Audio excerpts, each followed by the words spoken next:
Title: The Trials of Arjuna and Archer's Quests. Chapter 1: The Mighty Pandavas. In the great land of Bharatvarsha, there flourished the kingdom of Hastinapura, a realm of prosperity and might. Here lived the noble Pandavas, 5 brothers bound by loyalty, honor, and a shared destiny. Among them stood Arjuna, a prince of unparalleled skill with the bow, with eyes as sharp as a hawk and a heart as vast as the skies. The eldest of the Pandavas, Yudhishthira, was like a stable mountain, always sticking to the path of righteousness. Bhima, with strength comparable to 100 elephants, possessed a great appetite not just for food, but also for life. The twins, Nakula and Sahadeva, though different in many ways, shared an inseparable bond. And then there was Arjuna's life was a blend of personal quests, divine interventions, and the never-ending pursuit of dharma. Growing up, the brothers faced numerous challenges, but what bound them together was their unwavering love for one another. They faced deceit from their cousins, Kauravas, endured exile, and navigated political intrigue. However, this tale focuses on Arjuna's personal journey marked by lessons, love, and a quest for self-discovery. Chapter 2: The Gifted Student. As young princes, the Pandavas were sent to study under the great Guru Dronacharya. The ashram, located amidst a serene forest, was where princes and noblemen from various kingdoms learned the arts of warfare, scriptures, and statecraft. From the onset, it was clear that Arjuna was a prodigy. While other students took weeks to perfect an archery stance, Arjuna mastered it in days. Under the moonlit sky, when others rested, he practiced, the twang of his bow the only sound echoing in the night silence. Dronacharya often said, "To be a great archer, one needs 3 things: focus, patience, and an unyielding spirit." Arjuna embodied all 3. He could aim with precision, wait for the right moment, and never gave up, no matter the challenge. One day, as the students were resting near a well, they saw a bird perched high on a tree. Dronacharya, seizing the opportunity for a lesson, asked his students what they saw. While some saw the bird, others saw the tree and the sky. However, when it was Arjuna's turn, he simply said, "I see the bird's eye." His laser focus was what set him apart. Years passed, and Arjuna's skills only grew, earning him not just the respect of his peers, but also a special place in his guru's heart. Yet, this favoritism bred jealousy, especially in the heart of his cousin, Duryodhana. Chapter 3: Aim for the Fish.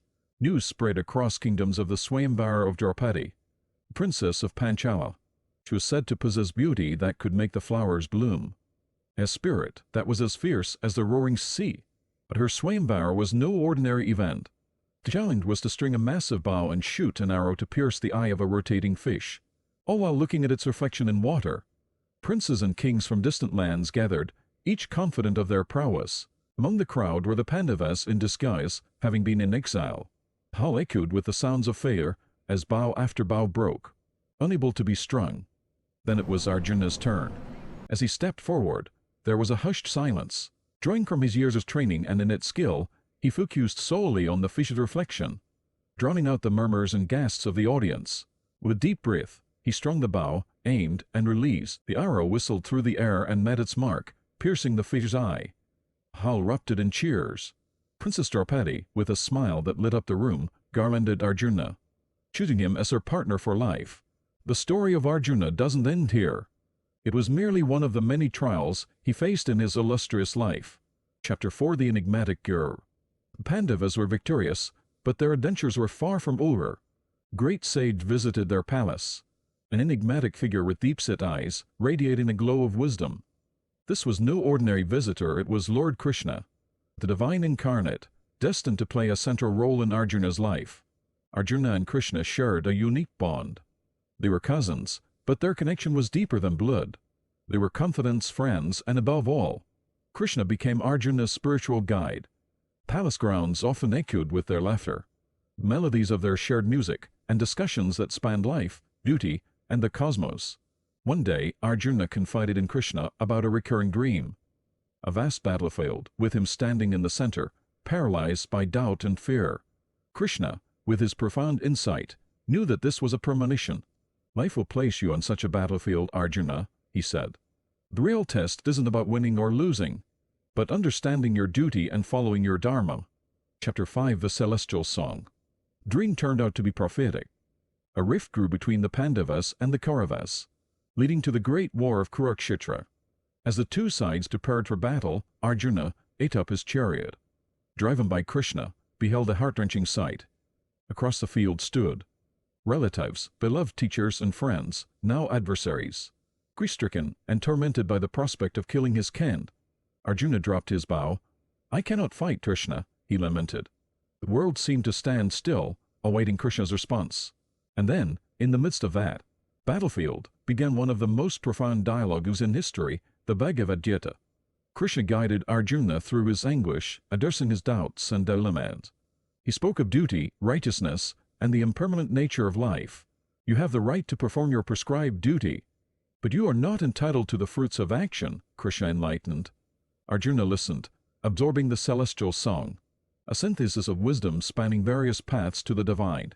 By the end, his spirit rejuvenated, clarity replacing confusion. With Krishna by his side, he was ready for the trials ahead. Chapter 6: The War and Beyond. The conch shells blew, signaling the beginning of the 18-day war. Arrows flew, mighty warriors clashed, and the earth trembled with the weight of the epic battle. Arjuna, with Krishna's guidance, showcased his prowess. Yet, every arrow he released was not just an act of war, but a step closer to understanding his dharma. Despite the carnage, there were moments of profound learning. Arjuna encountered opponents who were more than just warriors. For each, he gained wisdom, understanding the multifaceted nature of life and duty. When the war dust settled, the Pandavas emerged victorious, but it was a victory stained with grief.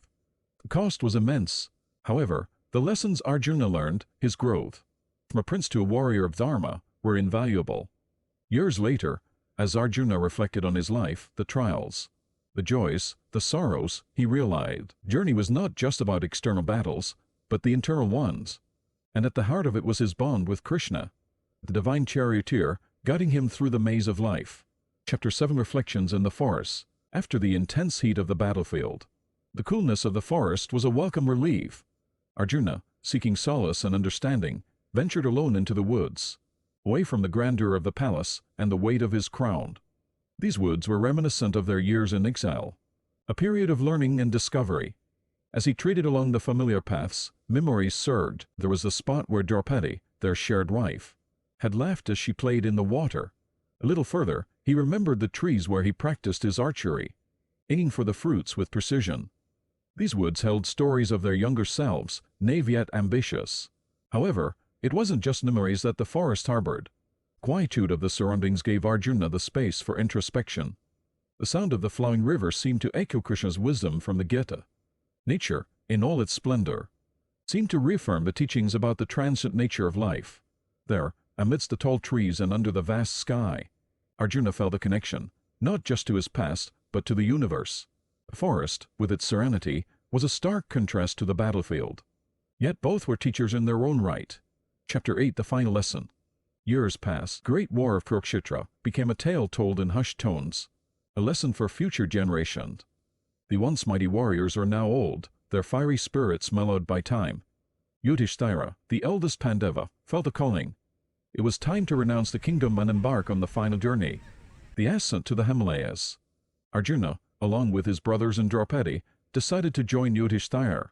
They were to climb the mighty peaks, aiming to reach the heavens in their human forms, a journey few dared to undertake. The path was arduous. The cold winds and treacherous terrains tested their resolve. One by one, starting with Draupadi, each fell. The pain of seeing his loved ones succumb was unbearable. Yet, Arjuna continued, driven by a sense of duty and purpose. However, as the journey progressed, Arjuna's strength waned. His thoughts were consumed by memories of his brothers, of Krishna, of the grand war.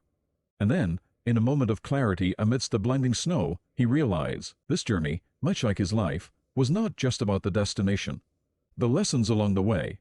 With that realization, Arjuna let go, succumbing to the embrace of the cold. His spirit, however, soared, joining the luminous tapestry of the cosmos. The tale of Arjuna is not just about a great warrior prince.